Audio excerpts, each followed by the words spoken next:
Everyone thinks the FreedConn T-Rex is just a bargain bin alternative to Cardo or Cena, but here's the thing, it's not just cheap, it's surprisingly capable because the mesh stability and battery life punched way above what I expected.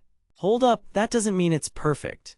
In 2 weeks of back-to-back commuting, a rainy weekend tour, and a 5-rider group test, I found strengths that genuinely impressed me and a couple of quirks you absolutely need to know before you click buy.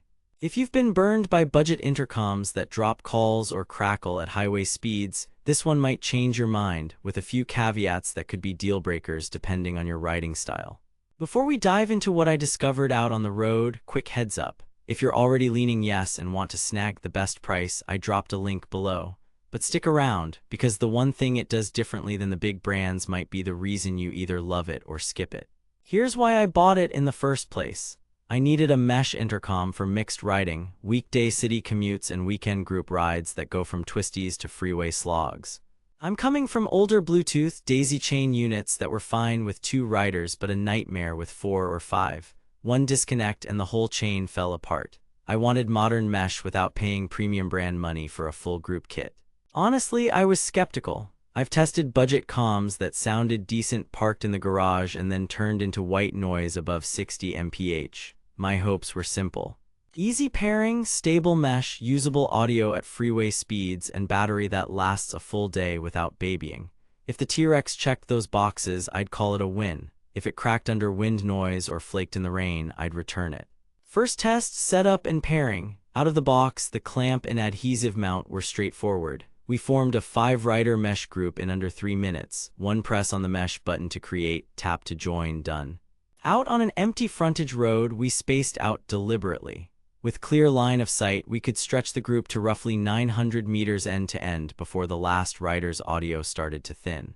Once someone dipped behind a building, the connection fizzled, but then, this is key, it auto-reconnected within about 5 seconds when line of sight returned.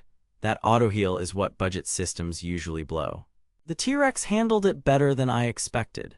Next, high-speed audio. At 60 to 75 mph on a naked bike with a mid-height screen, vocals remained clear. At 80 mph, you'll hear the noise reduction working.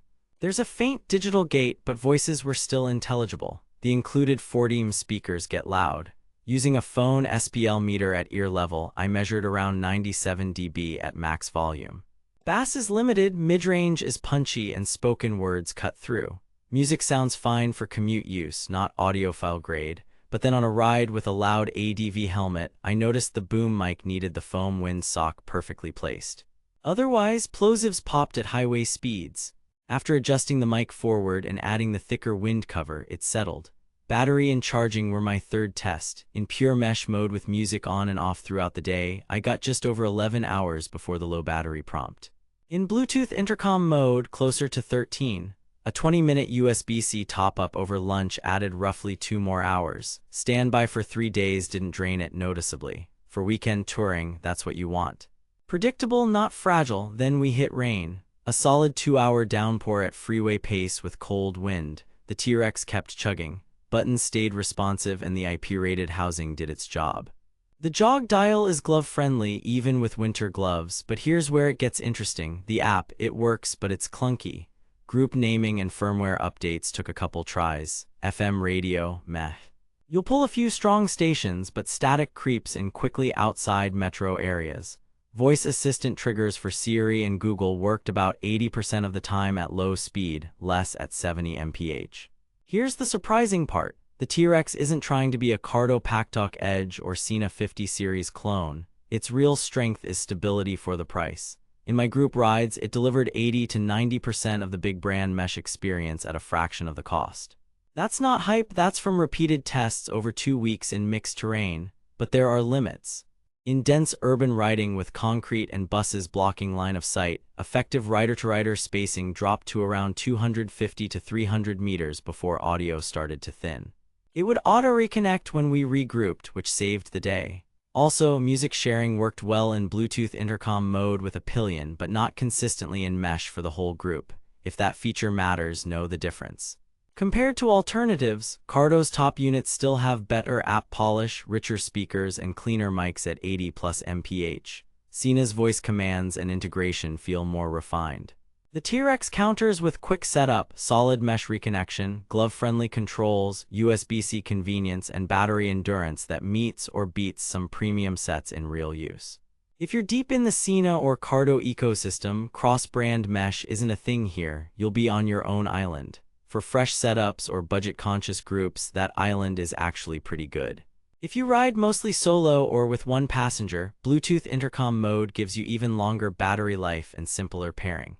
If you're doing big, fast group rides at sustained triple-digit speeds, wind noise and mic nuance will matter more and premium options still win.